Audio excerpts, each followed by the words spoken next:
Dust off your jerseys, grab your Waukee caps. Got the whole team ready, no turning back.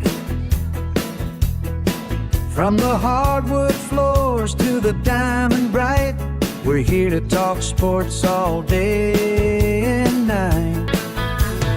Yeah, it's a sports show, from the opening tip to the final, we're with you. What is up, everybody? Welcome to another live episode of the Catching Up with Cody podcast. I'm your host, as always, Cody. We have two great guests from the 411 podcast, CB and Keith. Thank you guys for joining. I've been seeing you guys' content from the Sports Reel, and obviously you guys being Lions fans, I was like, I got to get these guys on because I'm a big sports fan. I know you guys are too, so I think this is going to be a great episode. So how are you guys doing today? And, kind of tell the viewers a little bit about yourselves. CB, you want to take it away?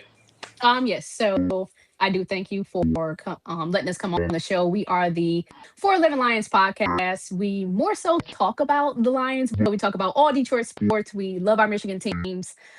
Just me and my brother, of course, King Keith. Yeah, I definitely checked out your page, and I believe I found you from the Sports Reel podcast page. So I found you from there and clicked on you, and yeah, I like your setup and the background and all the Michigan stuff. I said, this guy is diehard Michigan fan. We got to do it. Why not? Yes, for sure. Yeah, absolutely. Definitely excited to come on. CB does a really good job with forming these connections with people, and it's really appreciated to see a lot of people that are in the same space as us, interested in the same kind of stuff as us. Sports is so lighthearted, and it gives us such like a rush. As you can see, sometimes it takes away from us as well when our teams are not playing as good, but very much glad to be on the show. I really appreciate the opportunity. Yeah, of course. Yeah. Like I said, I saw your guys' stuff and I'm like, I got to have these guys on. So let's, since you guys are a Lions podcast, let's kind of start with that. I know Jack Campbell had his extension, 4 years, $81 million.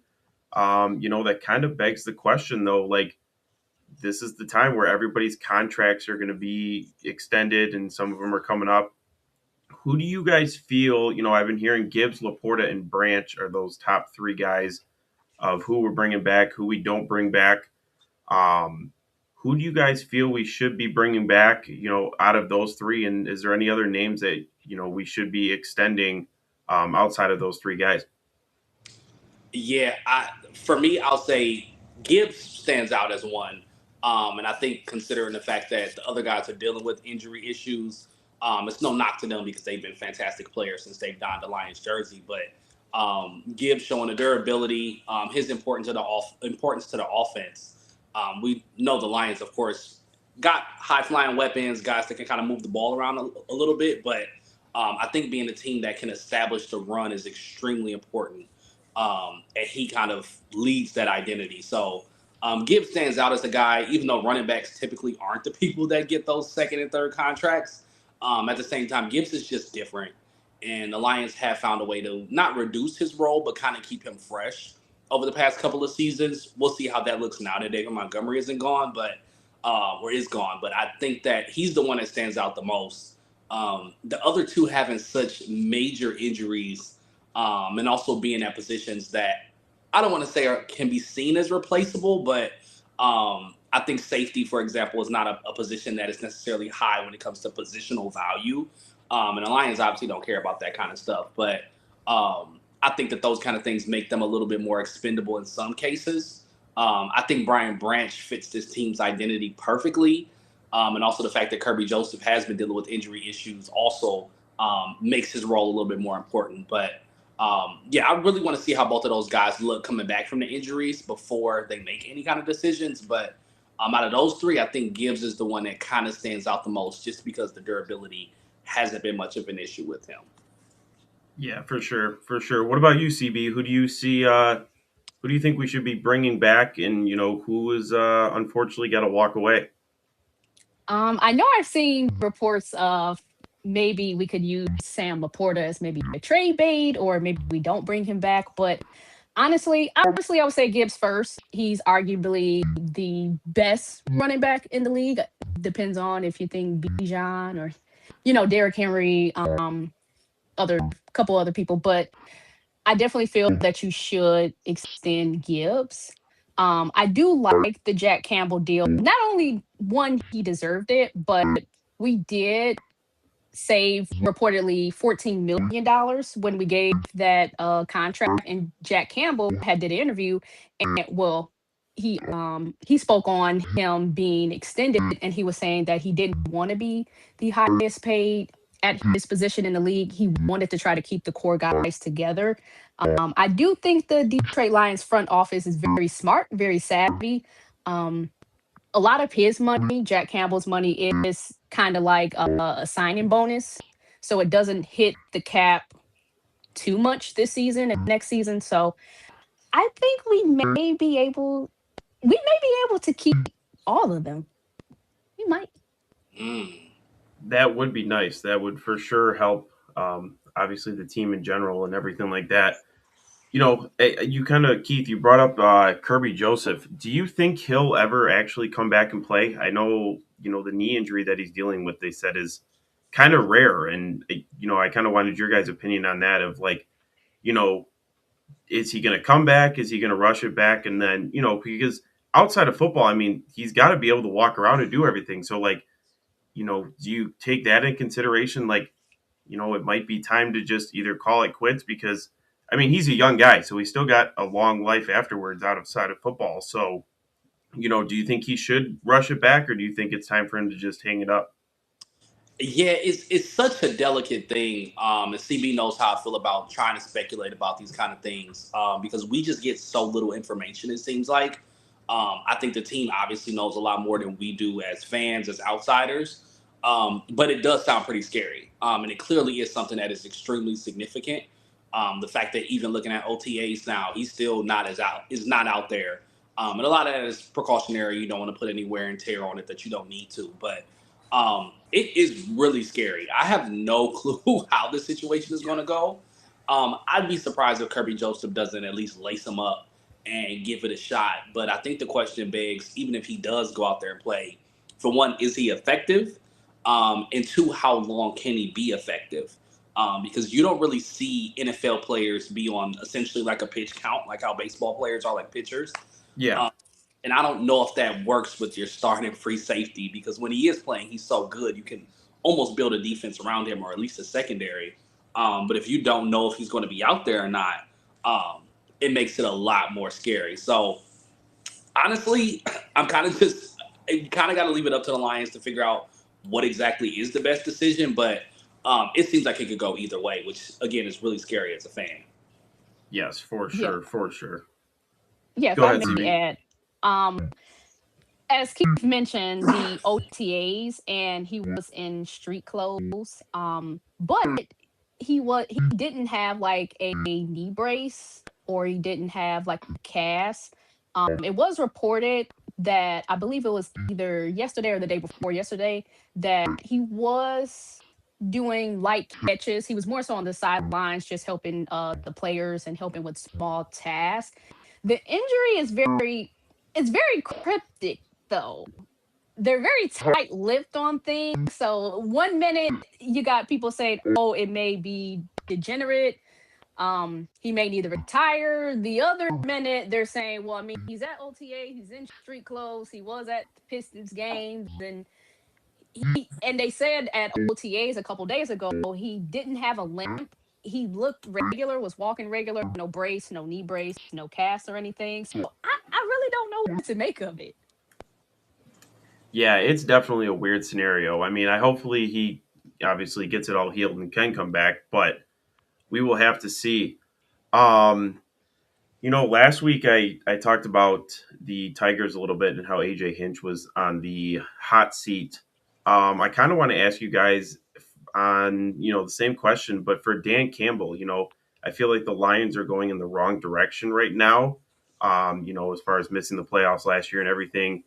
do you think Dan Campbell is on the hot seat, or with injuries again piling up, which that's a whole nother story. I feel like we're the only team that really deals with as many injuries as we have been. But is Dan Campbell on that hot seat, or do you think it's just a mixture of bad luck and everything like that? Yeah, for me personally, I would say no.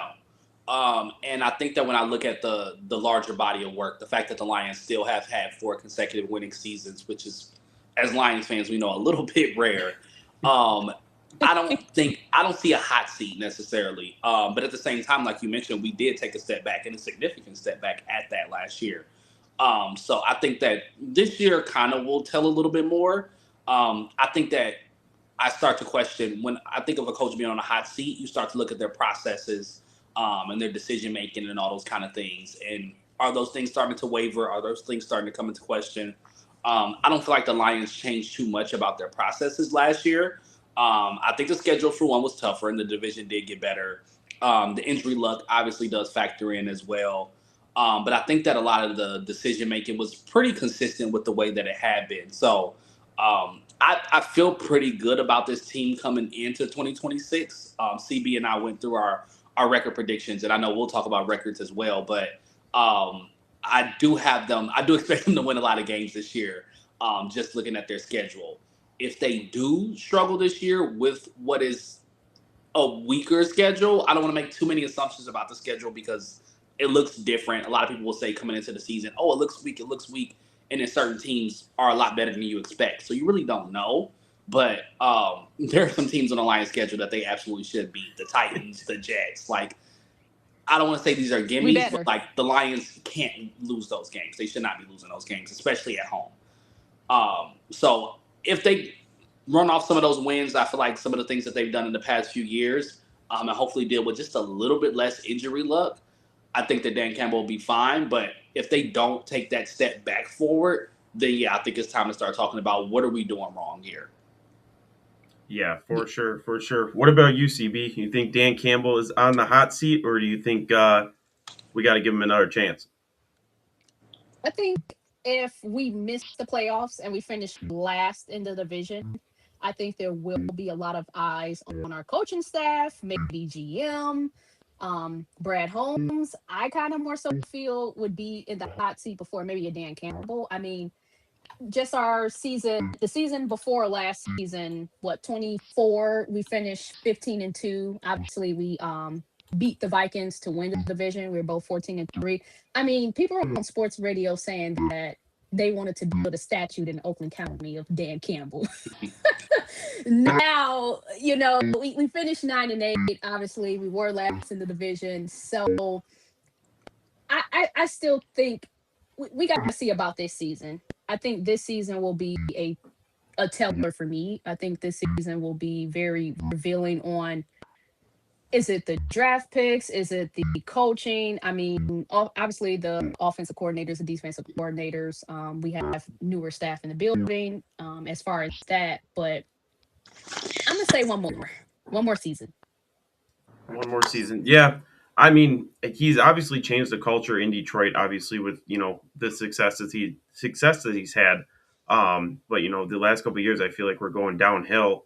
Keith, you said that the schedule is easy. It's like on paper it looks easy, but like either the Lions could screw something up, or one of these teams that, nobody thinks is gonna get any wins is gonna come out of nowhere and do something. So we will see what happens. I'm definitely with that easy schedule, hopefully we can make the playoffs and go farther in to that. But yeah, injuries, like we talked about, is the number one thing I feel like that's been hitting the Lions the last couple of years now. I feel like we have to kind of look internally. Like, is it just like during practices they're going too hard? Is it the coaching? What is it? Like, I mean, I know injuries happen for everybody, but like, do you guys think the Lions have been affected more by this injury bug over all these other teams the last couple of years? Yeah, it certainly feels like it, at least to us. And the stats also kind of do back it up. There are other teams that deal with injuries as well. Like I know the 49ers and some other teams also dealt with a lot of injuries. But the Lions has been for 2 consecutive years now, which is a little bit strange, and it's also on the That same side defense. of the ball. Yeah, it's always the defense, which is kind of weird. So I think at some point you do have to look internally, because again, you could say it's bad luck and year by year variance, all those kind of things.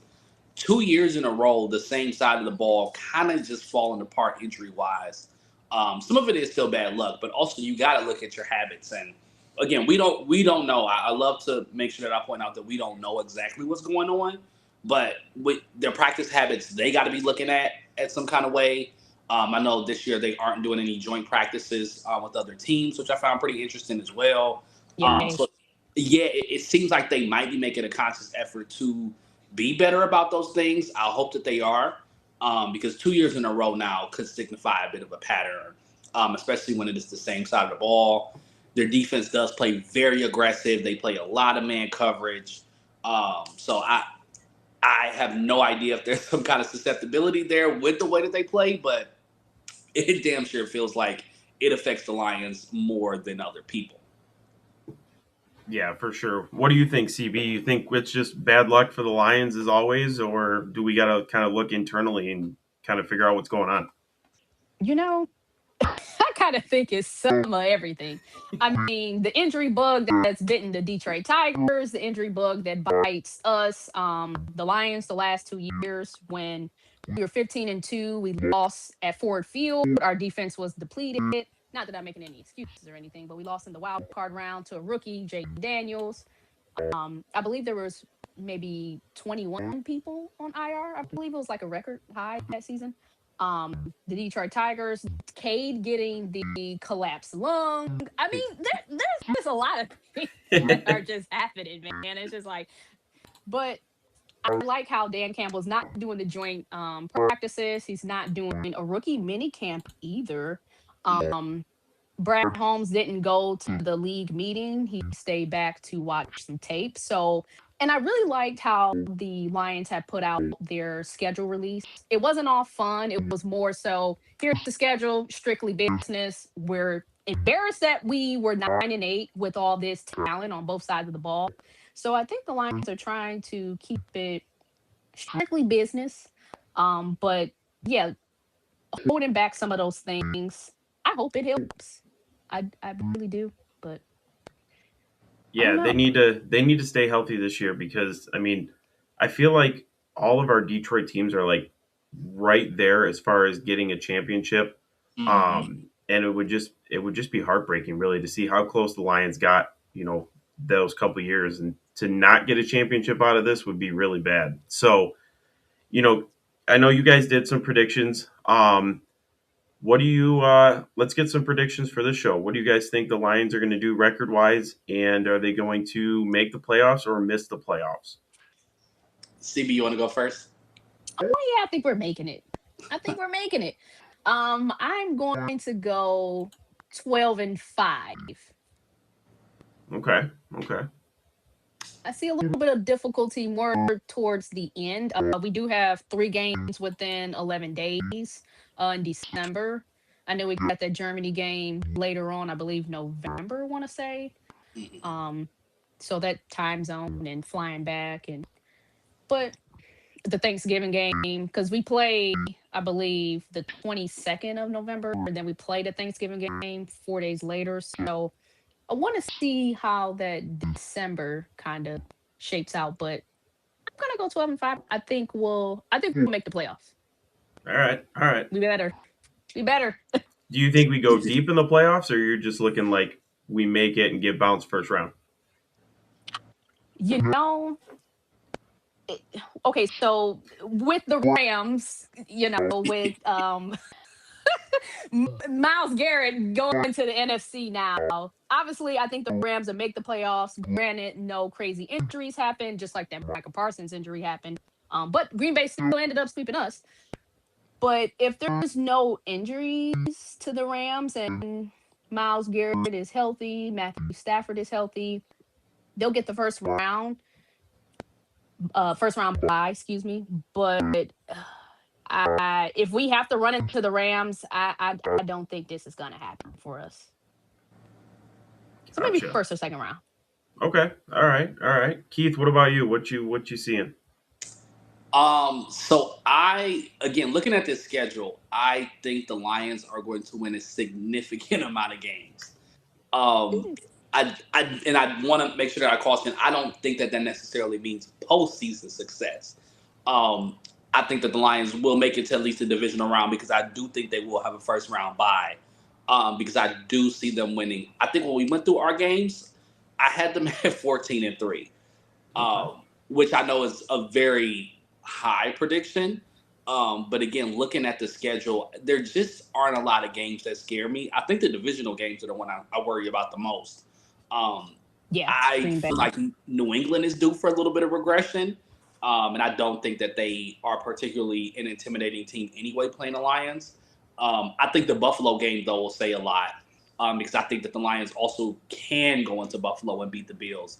I don't think it's obviously a guarantee, and I think they would probably be not favored in that game. But the Bills are another one of those teams where I feel like the Lions are good enough to beat looking on paper. So I think the Lions are going to win a lot of games in the regular season. The postseason is a different story. Oh. Um, the Rams were my pick to win the Super Bowl before today. So after today, That's you a could lock probably now. It's a lock. yeah, you could probably guess where I'm going. And that's no guarantee because Matthew Stafford is, 38, 39 years old, and has already struggled with some injury issues. So there's Yeah, a but did you chance. see him last year? I mean, yeah, he was great. He was fantastic. But Unbelievable. again, injuries are real. Injuries are real, especially at that age. So I'm not saying that he's going to regress. I think that he could be just as good. But I think other teams also know that's the way to kind of stop them, which I'm not saying anybody's going to intentionally injure Matthew Stafford. But if you get physical with him, that is really kind of the only way it seems like to slow that team down at this point. Because they made good moves this offseason before the Myles Garrett trade. So Mhm. they shored up their secondary, which I think was really their only weakness. So they're scary, and I would not pick the Lions over them in the playoff game. I could No. see the Lions making it to the NFC Championship game and losing to the Rams, though. I could see them making it to the NFC Championship game and beating the Rams. But if I had to bank on it, I got them at 14-3 in the regular season and going out to the Rams at some point in the playoffs. Well, what about Green Bay? What about Oh, them? okay. I mean, they did sweep us. I mean, they are in our way too. They did, and I think that they are a problem for us. I don't think the Lions can't beat them though. I don't feel particularly worried about Green Bay because we swept them the 2 years prior to that. So there's no reason that the Lions can't get back, especially if the offensive line performs a lot better and is able to somewhat contain Green Bay's defensive line. That's a lot easier said than done for Micah Parsons, but Micah Parsons is Yeah. also coming off of a major injury. And he might not be playing until the middle of the season, and he may not look the same for the full season. So I don't find Green Bay particularly intimidating. I think Chicago will be the second best team in the division still. Um, but I can still see the Lions losing a game to Green Bay just because Jordan Love does seem to play his best against us. But if we're just talking regular season, I think the Lions are going to win a lot of these gimme games against the Arizonas, the Jets, the Cardinals. Oh, well, I said Arizona already, but there are some light teams on the Lions schedule to say the least. So um, yeah, I think that it matches up favorable. The Giants, like, I think some people think the Giants are going to take a step forward. I think that remains to be seen. I just think there are some teams on the Lions schedule that they will handle pretty easily. We can only hope. I mean, it is going to be tough though. The NFC North is only getting better. That's why I'm kind of Mhm. like worried about where we are, as a team. Like if we're, regressing and the rest of the NFC North is on the come up, like that's Mhm. not a good recipe for the Lions. But let's really quick talk about that Myles Garrett trade. Did you guys, it's funny because he wanted to get traded, then he signs this big contract with Cleveland. And I'm like, all right, he'll probably stay there for a while. Well, obviously something else happened because he went to the Rams. So did you guys see, did you see the trade coming as far as him going to the Rams? Or did you guys see him like not getting traded and going playing in Cleveland again? Yeah, I feel like a trade. I'm not surprised that it happened. I am surprised a little bit by the timing of it. I figured that maybe mid-season or maybe during next offseason, you could have seen a trade potentially happen. The fact that he just recently signed the extension, I think, was pretty interesting that they ended up moving him right after. But I think that it makes a lot of sense at the same time. I really don't understand why Myles Garrett committed to an extension with Cleveland in the first place if he was serious about winning.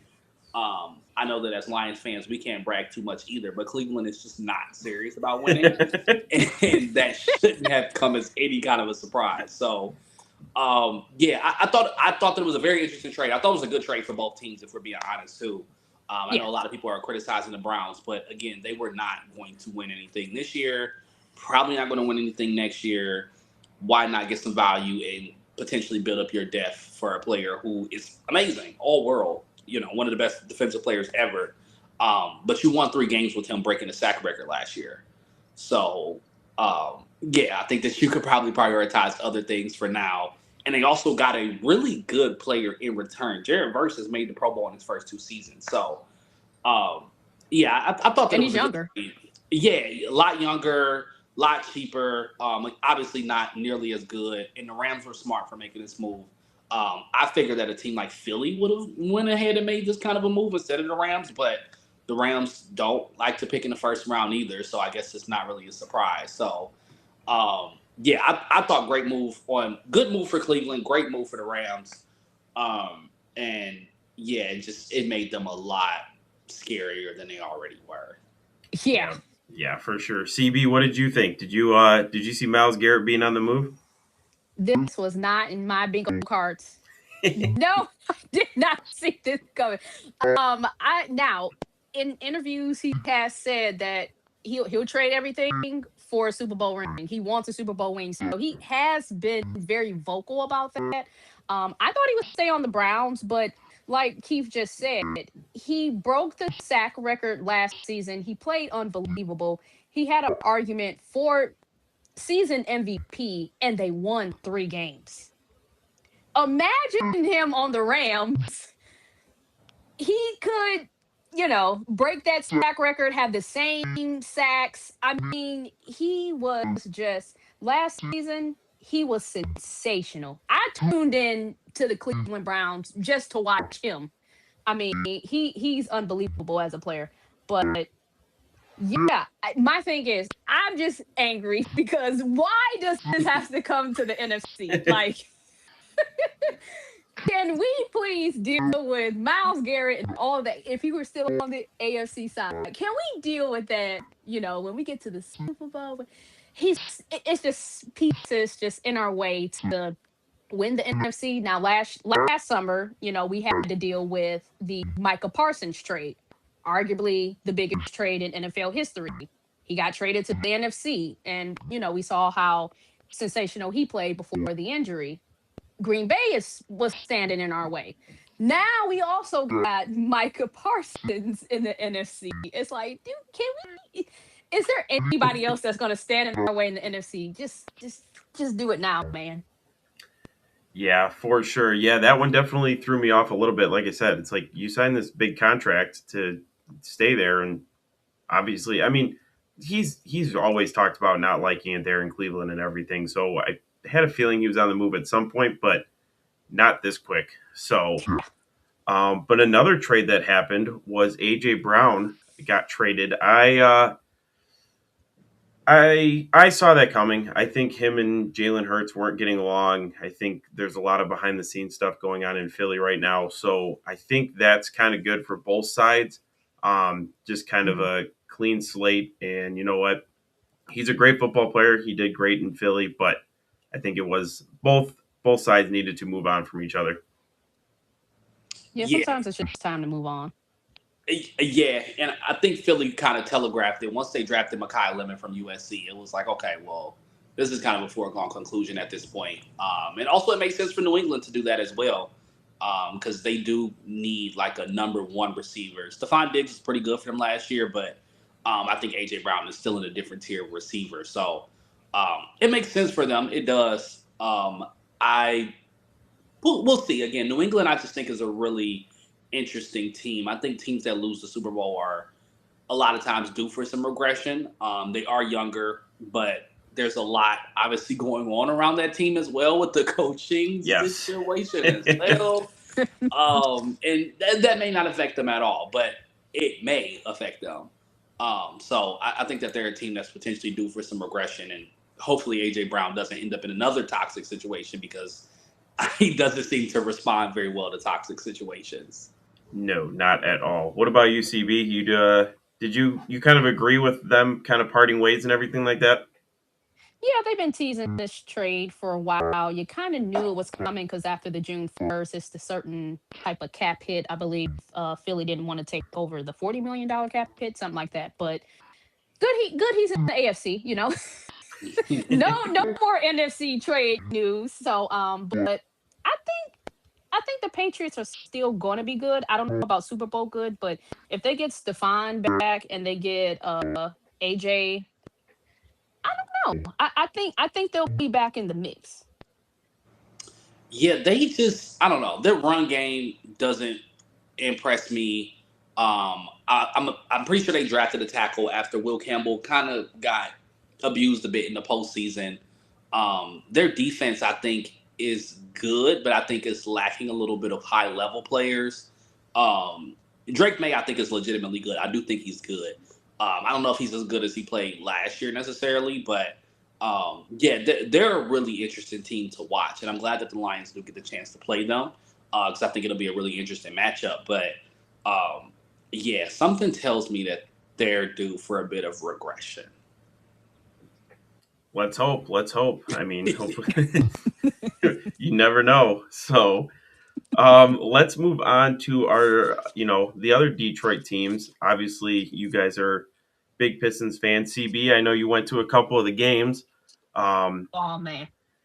I wish I could have went. I can only imagine. I talked to a couple times about how that atmosphere was, and you said it was electric. So I hopefully if we get back there next year, I'll have to go to some games. But how do you guys feel about the season? I mean, obviously regular season I was totally shocked that we won that many games.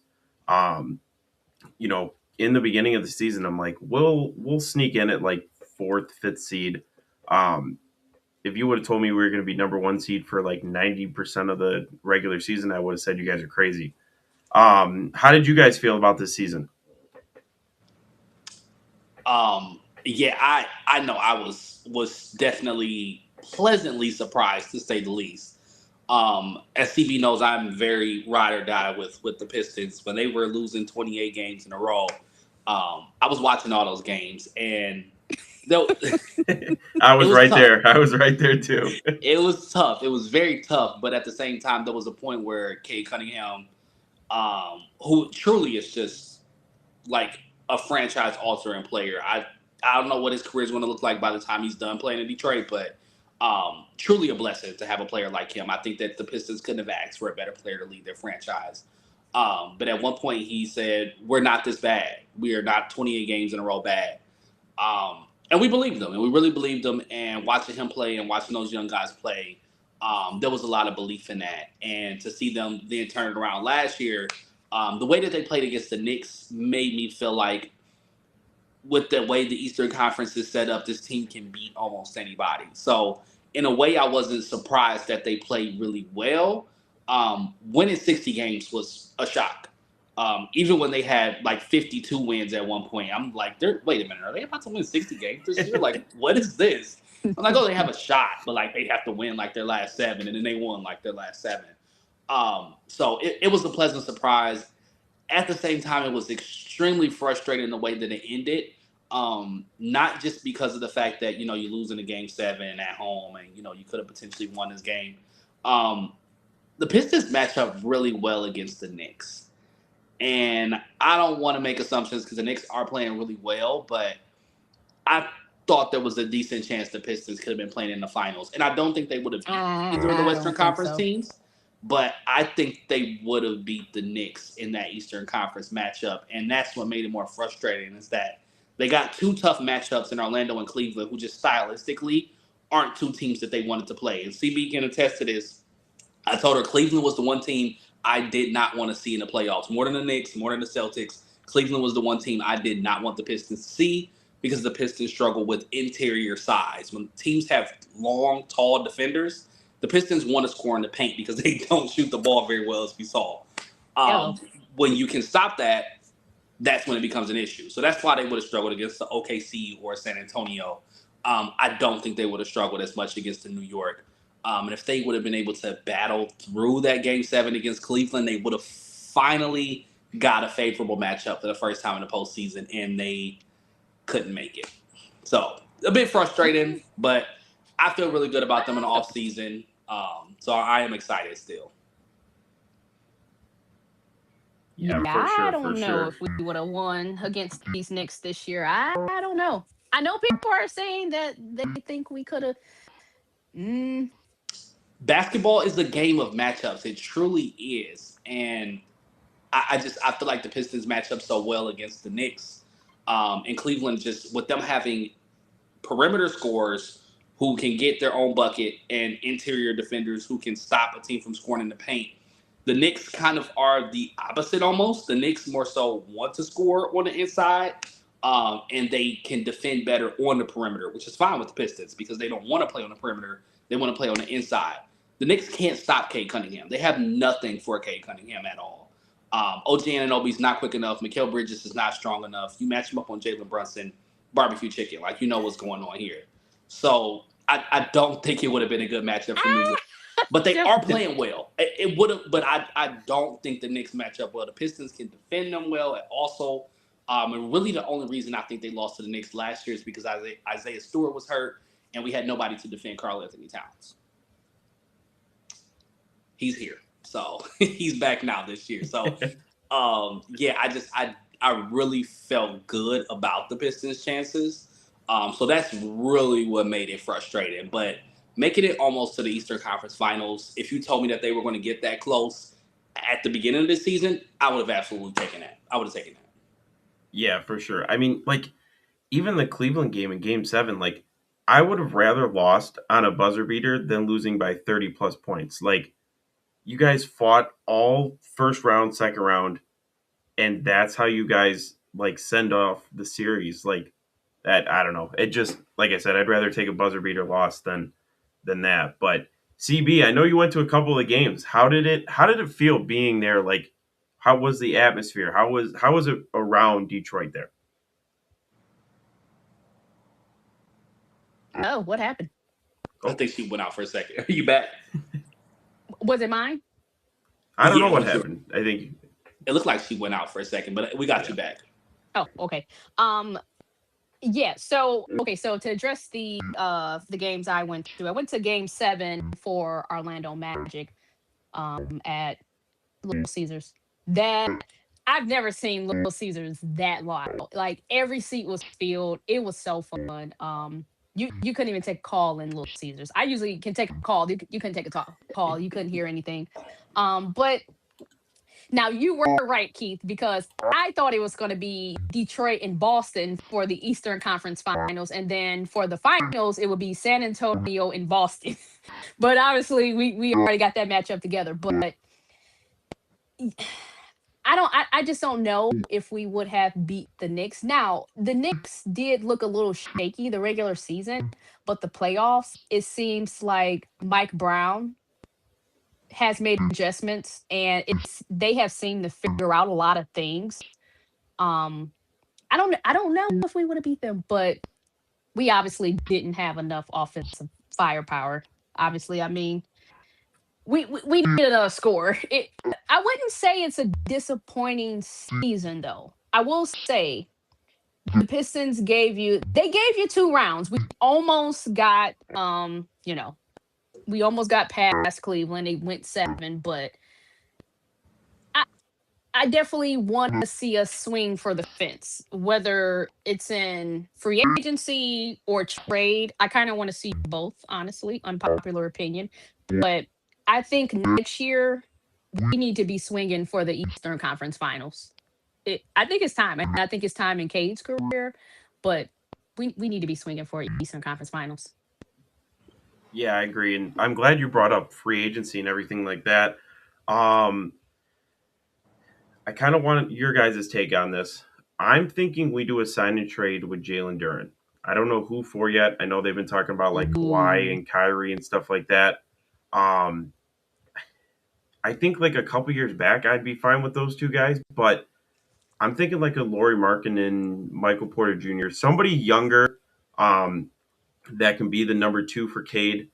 I don't know if Jalen Duren just, the spotlight got to him being in the playoffs, but we can't be having him play amazing all regular season and then just fall apart in the playoffs. So I think if we can get something for him, a nice sign and trade, obviously I'd hate to see him leave. But what's your guys' take on that? Do you think we should get rid of Jalen Duren, or do you think now that he's got another year of the playoffs under his belt, maybe it'll be better there? For me, I only get rid of Jalen Duren if you are getting like an elite level player back. And I say that just because his playoff performance, yes, was frustrating. But I think when you look at the big picture, just him as an asset, I think he's extremely valuable. He's 22 years old. He made an All NBA team. He made an All Star team. He averaged almost 20 points per game. And he could be a lot better, which is the crazy thing. So I think him as a player, the ceiling is still extremely high. The playoff performance was absolutely disappointing, mainly against the Magic, because I think with Cleveland, it really was a tough matchup. But against Orlando, he had no excuse to play that bad against Orlando. That really didn't make any sense. But um, I only move him if it's for an elite player. And the player that came to my mind, I mentioned this mentioned this to CB, was Devin Booker. Um, I do think him and Kate Cunningham could be a very interesting fit. But he also has a ridiculous cap number on his contract. So even that could be a bit limiting. I don't know if the Celtics, they seem to be good with Jason Tatum and Jalen Brown. But if Jalen Brown is on the move, Eh, that would be somebody that I would consider it for as well. And the Pistons will probably have to give up a pick or two in that as well, because Jalen Brown will be the better player in that deal. But um, I think for a high level superstar, I would do it. Otherwise, if we're talking about a Michael Porter Jr. type player, I would prefer to just move picks, maybe a role player or somebody like that, maybe Ron Holland in the first round pick or something like that, to get a player like that. But they do need to make a move. I think that a move needs to be made, and preferably a significant one. I really like Trey Murphy with the Pelicans, but they seem to not want to move him for anything that's not substantial, and I don't know if he's worth 4 first round picks or something crazy like that. Like that's a lot for a player that's good but not great. So I'm intrigued to see what the Pistons choose to do, just because Trajan Langdon hasn't really had to be overly aggressive. Reminder that all these players that are leading the Pistons are not players that he drafted. So we haven't really seen him put his stamp on the team. He has the chance to do that this offseason. I don't know what it's going to look like, but I would love to see them do something that kind of shakes things up a little bit. Yes, yes. What about you, CB? You think we should move on from Jalen Duren or give him another chance? it's so tricky. Obviously he's been the big talk of the playoffs, sports radio, ESPN. I think that if we can get something big, like Keith is saying, we should move him. But I don't think we should sign him to a max. I know he's eligible for the max for that, I believe, $57 million a year. If we could get him at 30 or below, which reportedly he's looking at around 40 to 44.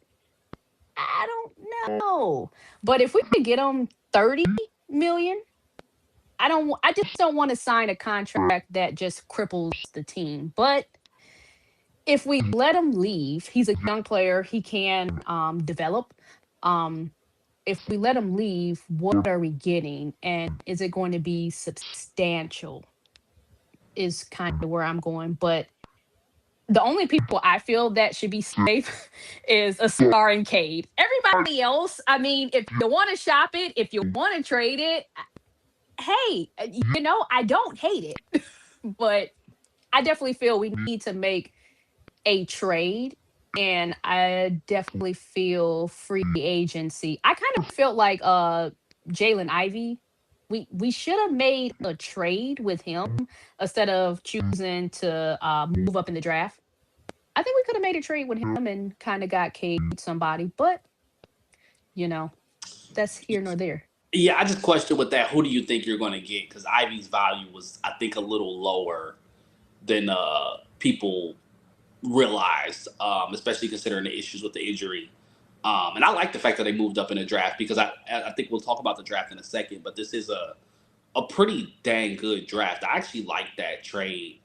Um, I just wish that Ivy would have worked out as the second star in the first place, but Cole Anthony rolled into his leg, and that was kind of that. I was at that game too, where Oh, Jaden Yeah, Ivey got that nasty injury. tough watch, very tough watch. Yeah, and that kind of spelled the end, and now there's a bunch of off the court stuff going on too. So yeah, it's gotten a little wicked over there. But yeah, they need a second star, and I don't know if it's Jalen Duren. We'll see. We It will could see. be in a perfect world. It could be, but if we could get something nice, I say Asar and Cade are off the table. Absolutely, yeah. Sar should not be moved at all. His defense is otherworldly. Like, I mean, Wemby's the only person that has the same defensive impact currently in the NBA that he does. Yeah, no, I agree. And I think that's going to be the one tough thing with Azar Thompson being, pretty much an untouchables. I think a lot of teams are going to want to get him in any package deal that the Pistons do end up doing. But yeah, you talked about the draft. Obviously, this draft has been talked about, between the talent here, NBA lottery, all the NBA, some of the NBA teams tanking for, the top pick. How do you guys compare this draft to other years past? I mean, obviously, there's been a couple drafts in the previous years that have been good players. But like you said, Keith, I think this is a deep draft class. And obviously, all these teams are trying to, tank to get the best picks. So, how do you guys think this fares for the Pistons? And how do you guys think, like, as an NBA as a whole, how does this work there with the tanking issues and all that stuff? Yeah, I think this top 20 in particular of this draft is really, really legit. And even outside of the top 20, there's some good players. I think it gets a little more sparse outside of there, which for the Pistons, unfortunately, they picked 21. I would love to see them scoot up a little bit in the draft. Might as Even if well. it's like 5 or 6 picks, I would love to see them get up into like that 15-ish range. Because there are some guys that could be left there that I find really, really interesting. So definitely Yaxel Lindenberg. I know, obviously, Yes. as Michigan fans, we love Yaxel, and I think he will be a great fit with the Pistons. Another name that has come up that I just checked out his film actually today, Cameron Carr from Baylor is very, very interesting. And I think he would be a great fit as well. 6'5", 7'1" wingspan, can shoot the three, very athletic. Kind of like he's like Ron Holland if Ron Holland could shoot the three ball really well. Okay. So we all know if Ron Holland was a really good 3-point shooter, he'd probably be starting for the Pistons now. So yeah, some interesting players in the draft in that 15-ish range because I think that's where you're going to have to be to get one of those guys. I think Yaxel in particular might go even higher than a lot of people would expect.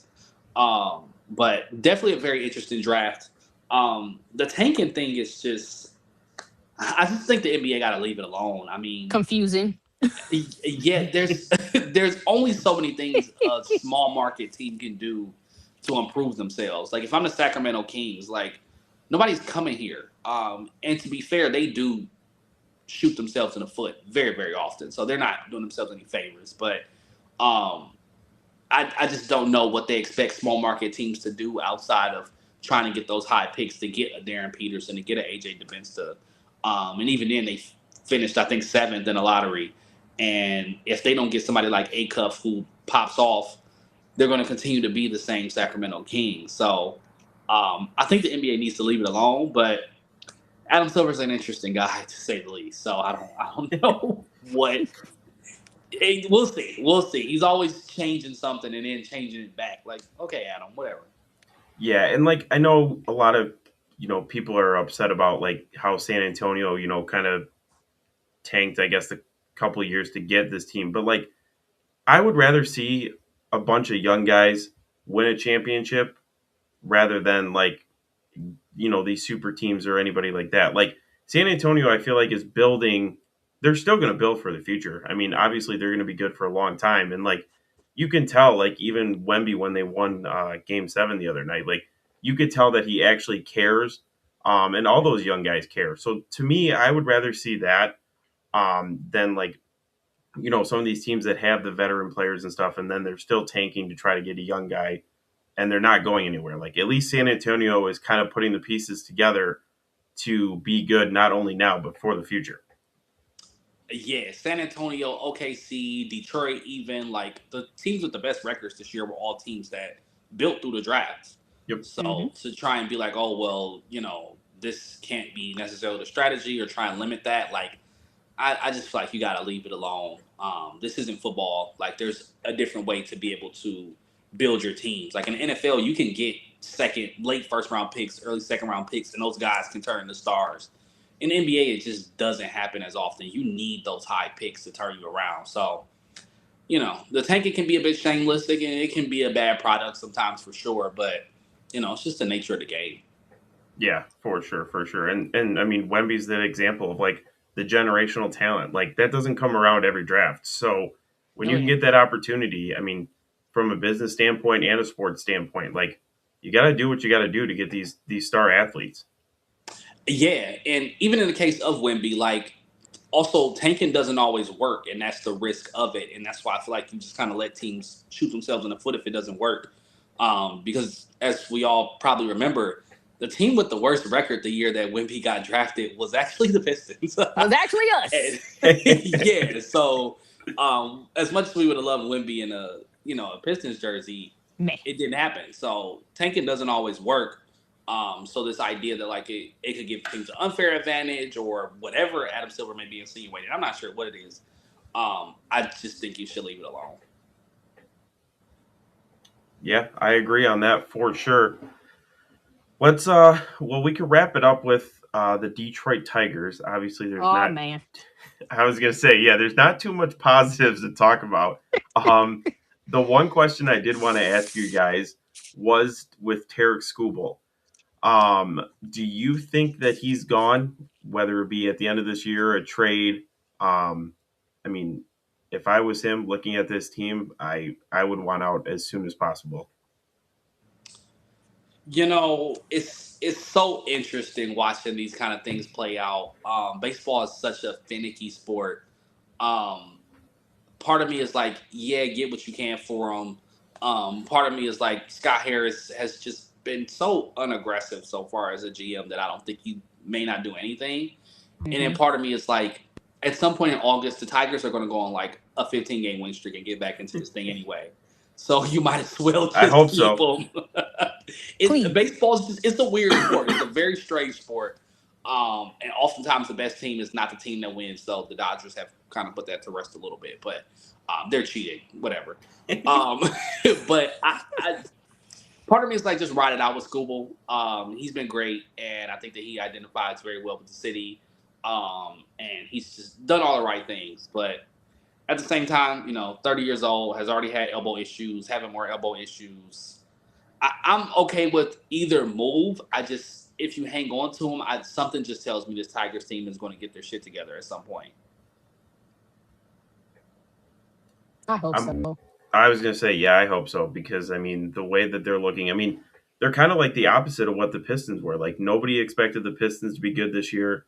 Everybody expected the Tigers to be at least decent playoff wise, and I mean we can't even. I feel like we can't win a game. I mean the other day, we played the Chicago White Sox. It's like, dude, that is literally like the worst team in baseball, and we're losing to them. So there is a lot that needs to be fixed, but overall, I feel like all of our Detroit teams are there. I mean, minus the Red Wings, but that's for a different time.